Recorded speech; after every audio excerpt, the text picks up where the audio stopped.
Hi friends, ಇವತ್ತಿನ ವಿಷಯ Zen Studios presents Aravind Srinivas direct ಮಾಡಿರೋ ಪುಗಳ್ ಅಂಡ್ ಈಡನ್ ಪ್ರೊಡ್ಯೂಸ್ ಮಾಡಿರೋ ತರುಣಂ. ಈ ಚಿತ್ರದ ಬಗ್ಗೆ ವಿವರಣೆ ನೀಡ್ತೀನಿ. ಅದಕ್ಕೂ ಮುಂಚೆ ನಮ್ಮ ಚಾನಲ್ ಸಬ್ಸ್ಕ್ರೈಬ್ ಮಾಡದೇ ಇದ್ರೆ ದಯವಿಟ್ಟು ಸಬ್ಸ್ಕ್ರೈಬ್ ಮಾಡಿ, ಸಪೋರ್ಟ್ ಮಾಡಿ. ಈ ಚಿತ್ರ ಡೇಜಾವು ನಂತರದ ಅರವಿಂದ್ ಶ್ರೀನಿವಾಸ್ ಅವರ ಎರಡನೇ ಚಿತ್ರ. ಈ ಚಿತ್ರದ ಕಥೆ ಮೊದಲಿಗೆ ಆ ಚಿತ್ರದ ನಾಯಕ ಕಿಶನ್ ದಾಸ್ ಅವರು ಒಂದು ಟೆರರ್ ಗ್ಯಾಂಗ್ನ ಮೇಲೆ ತಮ್ಮ ಟೀಮ್ನ ಹಾಕೊಂಡು ಶೂಟ್ಔಟ್ ನಡೀಬೇಕಾದ್ರೆ ಅಚಾನಕ್ ಆಗಿ ಆ ಟೆರರ್ ಗ್ಯಾಂಗ್ನ ಒಬ್ಬ ವ್ಯಕ್ತಿಗೆ ಶೂಟ್ ಮಾಡೋ ಬದಲು ತನ್ನ ಸ್ನೇಹಿತನ ಮೇಲೆ ಗುಂಡು ಹಾರಿಸಿ ಬಿಡ್ತಾರೆ. ಆ ಘಟನೆಯಿಂದ ಇವರನ್ನ ಡಿಪಾರ್ಟ್ಮೆಂಟ್ ಸಸ್ಪೆಂಡ್ ಮಾಡಿಬಿಡ್ತಾರೆ.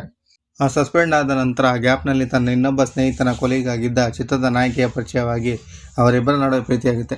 ಇವರಿಬ್ಬರ ಪ್ರೀತಿಯ ನಡುವೆ ಇನ್ನೊಬ್ಬ ವ್ಯಕ್ತಿ ಅಂದರೆ ನಾಯಕಿಗೆ ಈ ಪ್ರೀತಿಯಾಗೋ ಮುಂಚೆ ಇನ್ನೊಬ್ಬನ ಮೇಲೆ ಪ್ರೀತಿಯಾಗಿರುತ್ತೆ. ನಮ್ಮ ನಾಯಕಿಗೆ ಸಿಕ್ಕ ಮೇಲೆ ಎಕ್ಸ್ಲವರ್ನ ಅವಾಯ್ಡ್ ಮಾಡೋಕೆ ಶುರು ಮಾಡ್ತಾರೆ. ಇದರಿಂದ ಬೇಸತ್ತ ಈತ ಅವಳನ್ನು ಹೇಗಾದರೂ ಮಾಡಿ ಅವರಿಬ್ಬರನ್ನ ದೂರ ಮಾಡಿ ನನ್ನವಳನ್ನಾಗಿ ಮಾಡ್ಕೋಬೇಕು ಅಂತ ಅಂದ್ಕೊಂಡು ಹೀರೋಯಿನ್ ಮನೆಗೆ ಬರ್ತಾನೆ. ಆಗ ಅಲ್ಲಿ ಅಚಾನಕ್ ಆಗಿ ಸಾವನ್ನಪ್ತಾನೆ. ಅದಾದ ಕೆಲವೇ ಸಮಯದಲ್ಲಿ ನಾಯಕಿ ಮನೆಗೆ ಬರ್ತಾರೆ. ನಡೆದ ವಿಷಯವನ್ನೆಲ್ಲ ನಾಯಕನಿಗೆ ತಿಳಿಸುತ್ತಾರೆ.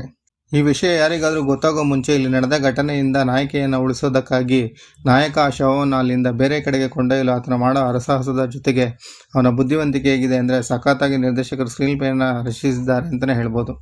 ಈ ಚಿತ್ರ ಇನ್ನೇನು ಮುಗಿದೇ ಹೋಯ್ತು ಅಂತ ಅಂದ್ಕೊಂಡ ಮೇಲೆ ಈ ಚಿತ್ರದಲ್ಲಿ ಆ ಸಾವಿಗೆ ಏನು ಕಾರಣ ಅಂತ ಒಂದೊಳ್ಳೆ ಟ್ವಿಸ್ಟ್ನ ಮುಖಾಂತರ ಈ ಚಿತ್ರಕ್ಕೆ ಕ್ಲೈಮ್ಯಾಕ್ಸ್ ಕೊಟ್ಟಿದ್ದಾರೆ ನಿರ್ದೇಶಕರು. ಅದೇನು ಅಂತ ನೀವು ಆ ಸಿನಿಮಾದಲ್ಲೇ ನೋಡಿ ತಿಳ್ಕೊಳ್ಳಿ. ಈ ಚಿತ್ರದ ಬಗ್ಗೆ ಇಷ್ಟು ವಿವರಣೆ ಸಾಕು ಅಂತ ಅನ್ಕೋತೀನಿ. ಈ ಚಿತ್ರ ನೆಟ್ಫ್ಲಿಕ್ಸ್ನಲ್ಲಿ ಸ್ಟ್ರೀಮ್ ಆಗ್ತಿದೆ. ಒಂದ್ಸಲ ಆರಾಮಾಗಿ ನೋಡಿ ಅಂತ ಹೇಳ್ತಾ ಪ್ಲೀಸ್ ನಮ್ಮ ಚಾನಲ್ ಸಬ್ಸ್ಕ್ರೈಬ್ ಮಾಡೋದನ್ನು ಮರಿಬೇಡಿ. Thank you for watching.